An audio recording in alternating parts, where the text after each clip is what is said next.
So in this lecture, we shall discuss about the introduction to the wireless communication. So the presentation goes as follows. First, the definition of wireless communication, properties of electromagnetic waves, and the difference between the wired and the wireless communication, and the three main categories of wireless communication. So first, introduction.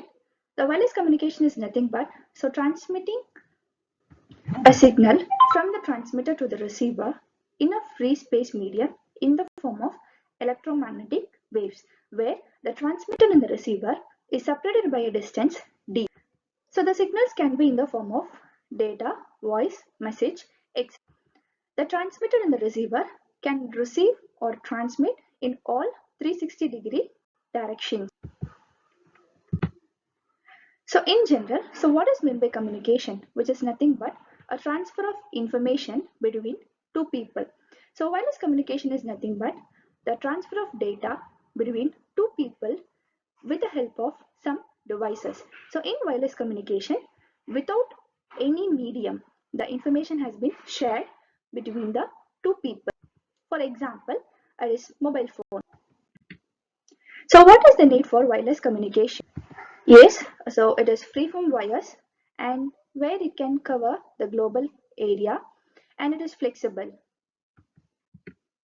So next, the properties of electromagnetic waves. So they do not require a medium for propagation and they propagate in a vacuum with a speed of 3 into 10 power 8 meter per second, and EM waves are transverse in nature where they are not deflected by the electric and the magnetic field.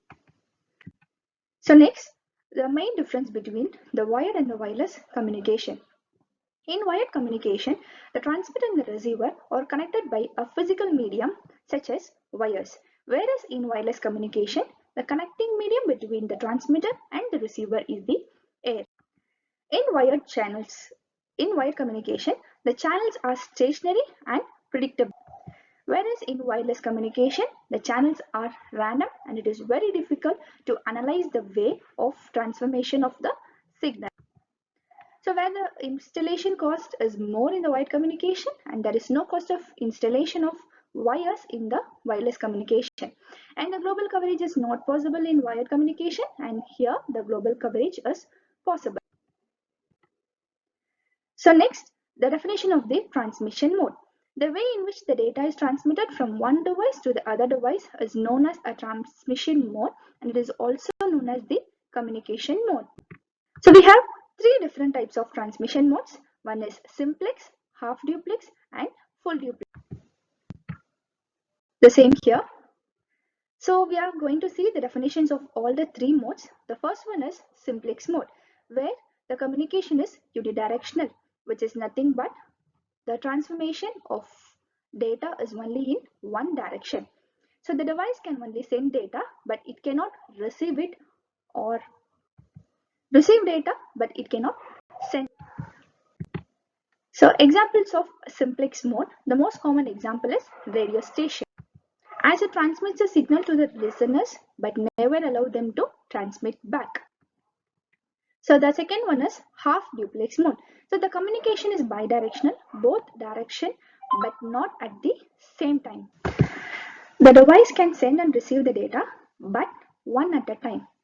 So here is a picture which depicts the half duplex mode where I have the two workstations and the direction of data at time 1 it sends the data and at time 2 and another data is sent from the workstation. So example of half duplex mode is walkie-talkie. The third one is full duplex mode where the communication is bidirectional and we can transmit or send and receive the data simultaneously. So here is a picture which depicts the full duplex mode where have the workstations and which indicates the direction of data where it transmits the data. So here is an example of full duplex mode, which is nothing but the telephone networks. So here I have brought a presentation video, animation video, which depicts the transmission modes. Hello everyone. Welcome to another video. In this video we are going to talk about different transmission types that are used in networking, and those types are simplex, half duplex, and full duplex. So let's talk about one by one. First, we can talk about simplex.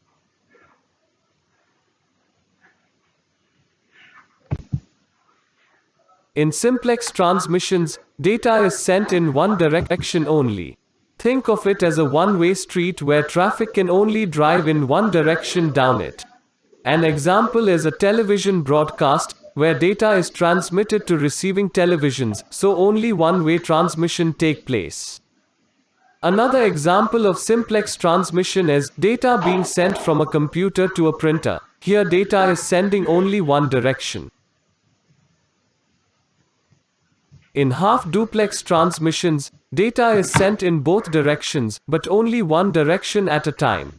So if computer A is sending data to computer B has to wait until computer A is done before it can send data to computer A. So data flows in one direction at a time. An example of half-duplex is just like how walkie-talkies work. With walkie-talkies, a person has to press a button if they want to talk to transmit their voice to the other person. And while the button is pressed, information is only going in one direction. So they can't hear the other person while they're transmitting their voice. They would have to release the button in order to receive the other person's transmission. In full duplex transmissions, data is sent in both directions at the same time. An example is a telephone conversation where both people can speak to each other at the same time. Another example is broadband connection on a phone line. So, as a comparison between simplex, half-duplex, and full duplex, you can use an analogy of cars on a highway, where you have cars that travel only in one-way direction, can be considered as simplex data transmission. Where you have cars that across an area, so when a half-duplex, the cars would all have to share a single lane on the highway, and that lane only allows traffic in one direction at a time. But in a full duplex, the cars don't have to wait, because you can compare a full duplex as having a two-lane highway. Each lane is dedicated for a direction. The cars that are traveling in the opposite directions have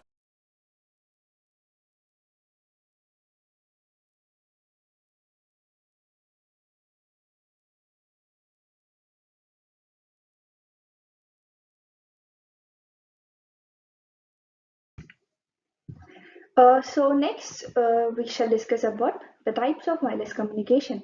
So we can classify it as a satellite communication, infrared communication, broadcast radio and microwave communication, and also the main one is mobile communication. So the modes of wireless communication: Bluetooth, NFC, Wi-Fi, and Li-Fi. So as we know, Bluetooth is used to transfer a data in a short range. So it works or communicates on the frequency of about 2.45 gigahertz. In applications, as we use the Bluetooth speakers, Bluetooth headphones, etc. So next, we shall discuss about the advantages. Yes. So advantage of wireless communication. So it is, since it is wireless, the speed of the communication is fast, and it is durable, it is flexible. So the main disadvantage of wireless communication is like power consumption and security issues, since it is wireless, and compatibility is also there. And thank you, and that's all from this presentation.